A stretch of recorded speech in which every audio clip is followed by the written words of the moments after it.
Hey, what's up everybody, welcome back to another video. And yeah, today as you can see I've gotten my hands on a pretty brand spanking new ASUS laptop, which is their ZenBook S13 OLED, but this one with an Intel CPU in it. And yeah, I've been fiddling around with it for about like a week and seeing what I love about this thing and what I don't love that much about it.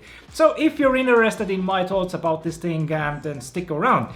And yeah, overall, I mean, it's a pretty slim and thin 1 kilogram laptop, so it's a pretty decent pick for on-the-go work, right?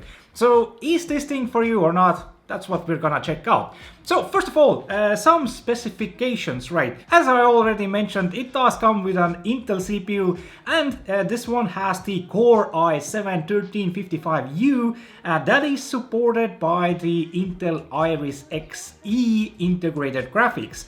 There is also 16 gigabytes of LPDDR5 memory here that can be extended up to 32 gigabytes, and it also has a 1 terabyte PCI Express 4.0 NVMe SSD drive. So this already should give you a pretty good idea, is this thing for you or not. But on top of the hardware specs, it does come with a pretty amazing 13.3 inch OLED display, which sadly is not a touchscreen, but there is an option to have it in a touchscreen. So yeah, if you wish to work on the screen with your fingers, there is an option of this model out there. But yeah, other than that, it is a 100% TCI P3 color gamut here with Pantone validated colors and has support for HDR 500, and the resolution is pretty nice and wide at 2880 x 1800 at 16:10 ratio.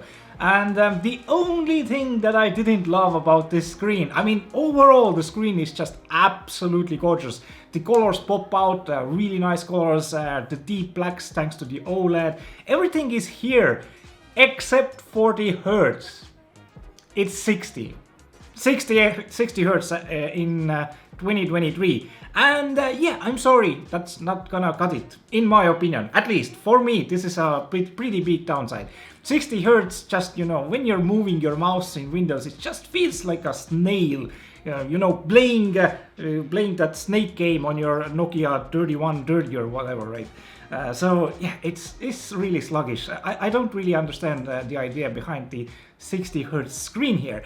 But yeah, other than that, I mean, the overall design is looking pretty nice, and yeah, as I already discussed a little bit earlier, it is pretty thin and slim and has what it feels like a metal frame all throughout the laptop, with the surface area around the keyboard being a little bit rougher to touch.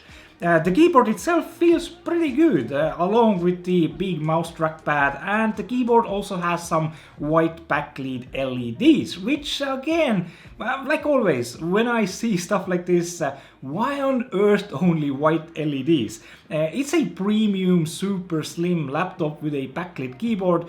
There's no excuse for it not be RGB. Now, as this thing has been made for light workloads on the go, it does come with a web camera. And I did do a quick little test to see how the video quality is and how the audio quality is. So if you're interested in that, check the next clip where I test the web camera of this thing. Alright, so this is the web camera quality here, and yeah, I did check it in my main PC on my 65-inch screen, and the web camera is one of the better web cameras that ASUS has implemented into their laptops.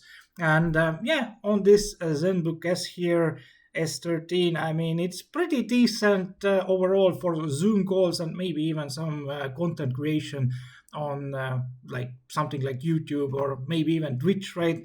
And the audio quality was also pretty fine, right?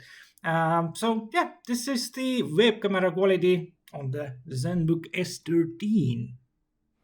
So as you can see, the web camera is pretty decent overall, and in my opinion it is one of the better web cameras that ASUS has made throughout all of their laptops that are out right now in 2023.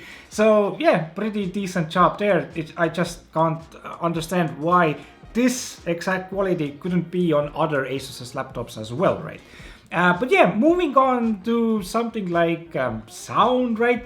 As you can see, the Harman Kardon logo on the laptop, which means that yeah, ASUS has been working with Harman Kardon, and the sound that this thing produces is absolutely amazing. It is really good, you know, if you take into account how small and tiny, thin, slim this thing is. The sound is pretty good. It's a decent amount of volume, decent amount of bass and clarity. It's just overall a really nice sound experience in our laptop. Now some other things to mention here are, I guess, I/O, right? I mean, as it is a super thin laptop, there's not much space to add ports here, but it does still have the vital parts, like a single Type A USB port, a proper HDMI port, and a couple of Thunderbolt 4 USB Type-Cs that you can also use to charge this thing, and finally a 3.5mm audio port. Now coming to some benchmarks, right? There's not a lot of stuff to benchmark here, but I did do like CINEBENCH testing, CRYSTALDISK benchmarks, and I did check out what the temperatures do and how loud the laptop is. So I'm gonna try and put everything together here. And yeah, I left out the gaming benchmarks because it doesn't really have a video card in it. It does have the Intel Iris Xe, but it's not really meant for gaming. I did try out Path of Exile, which is a game that I love to play a lot, and it's like, it's playable, but it's definitely not an enjoyable experience. But you can definitely play some games like Counter-Strike and stuff like that without any real issues. But coming to something like CINEBENCH R23, right? So I ran the benchmark through, and it got a score of 5,987 points for multi-core and 1,596 points for single core, which is pretty decent for such a slim and small laptop. And in CRYSTALDISK mark, the PCI Express 4.0 M.2 NVMe SSD got 6,956 megabytes of reads and 5,034 megabytes of writes, which is very nice and on par with what you'd expect from PCI Express 4.0 tech. And yeah, well, coming to the battery, I did do a test running a YouTube live stream in full screen mode at 50% brightness, 50% volume, with LEDs on the keyboard disabled. In this kind of a scenario, you can expect up to around 6 to 7 hours of use, which is perfectly fine in my opinion. And you can of course extend this by quite some margin by, you know, totally dimming the display, muting the audio, and doing just text document work. But I felt this would be the most realistic scenario in you know, everyday use. Now, lastly, in the benchmarking section, I do want to cover the temperatures and the fan noise. And yeah, of course, this thing has two really tiny fans in them. And you know, if I see a product out there that is really small and it has fans in it, I'm pretty concerned, right? Because small fans, you know, they can push here, they can, but they need really high RPM to do that. And when they get to really high RPMs, they make sound that comes straight from, you know, dentist's office, right? And there's no exception. It's here as well. It's not as bad, right, as being in a dental office, but it comes close. They will be pretty quiet when you do something like, you know, text work in WordPad. But if you open up Chrome or Edge and start, you know, just browsing news articles, the fans instantly start annoying me with their loudness. But more importantly, the high pitch of the fans. They're pretty bad, sadly. I did make a quick test video for you guys, so listen to exactly what I mean and see if this is a deal breaker for you or not. So this is the noise that you can expect when you're literally doing nothing, right? Everything is opened up. There's like very little background stuff going on, right? But I'm gonna open up Microsoft Edge and we're just gonna browse through some news articles. And already then you can hear how loud this fan goes, and it's like this high-pitched noise that I don't really like. Like, yeah, the cooling solution definitely should have been a little bit better, if not quite a lot better. But yeah, here it's pretty quiet, right? You can't really hear anything. I can still hear that the fans are spinning, but it's not really annoying me. Well, a little, maybe like 10%.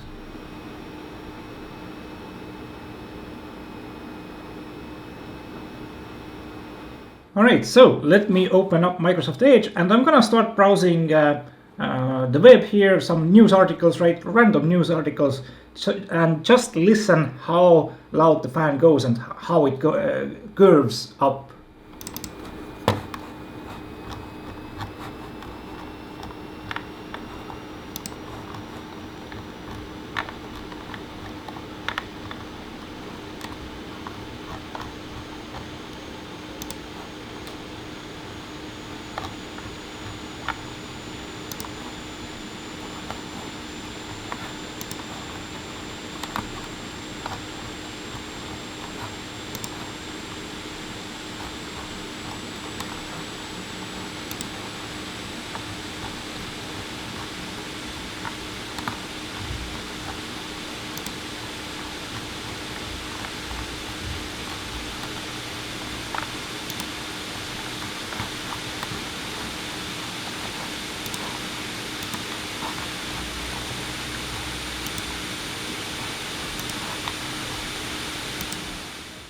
Alright, so now that you've heard, how loud the fans actually went, you might be wondering, well, okay, the fans were kind of fine for me, or not at all, right? How high did the temperatures go? So, yeah, looking at the idle temperatures, when you're literally doing pretty much nothing, like maybe like opening a Word document and, start typing your book or something, right? Then it was pretty quiet and the temperatures creeped up to like 55 to 60 degrees Celsius, which was, I don't know, it's acceptable, right? But yeah, when you started to do some heavier work, right, like CINEBENCH benchmarking or gaming, the average CPU temperature was like 69 degrees, average. And the peak was still around like 90 degrees, a little bit less than 90, but yeah, peaked up to 90. But on average, it was like 70 degrees, right? So those are the temperatures that you can expect from this small, thin little ZenBook S13 OLED. So yeah, there you pretty much have it. A tiny 13.3-inch laptop meant for people who just want something super thin and lightweight to carry around. Like for work on the road, in a cafe shop or something like that. This ain't bad, but if you want to get this thing and do some work in a quiet room, it's not the best pick because of the high-pitched fans. So my final verdict for the ASUS ZenBook S13 OLED is still a 7 out of 10. It is a very powerful, super slim and thin laptop for, on-the-go work. But it is let down by a very high-pitched fan, by a screen that is not capable of more than 60 Hz, which in nowadays times feels like, ancient technology. If you can look past these 2 or 3 or 4 flaws, it is a very nice laptop to have, but it is not for me, mostly because of the fan noise and not the hertz. I don't want to hear any audible fan noise when watching YouTube content or browsing news. But hey, again, if you intend to use it outside or at places where there is other outside noise in some degree, you might be totally fine with it. But yeah, that is going to conclude my quick little review of the ASUS ZenBook S13 OLED with the Intel CPU. And yeah, they need to do a little bit better job with the tiny fans, or you know, they did have, like, I think in the last model they had one fan, and now in this new model they brought two smaller fans to dissipate heat a little bit better and maybe have a more powerful CPU in it, but it didn't really work out that well in my opinion. So yeah, they might be maybe doing something else in the future, or maybe they can, you know, produce a little bit quieter fan.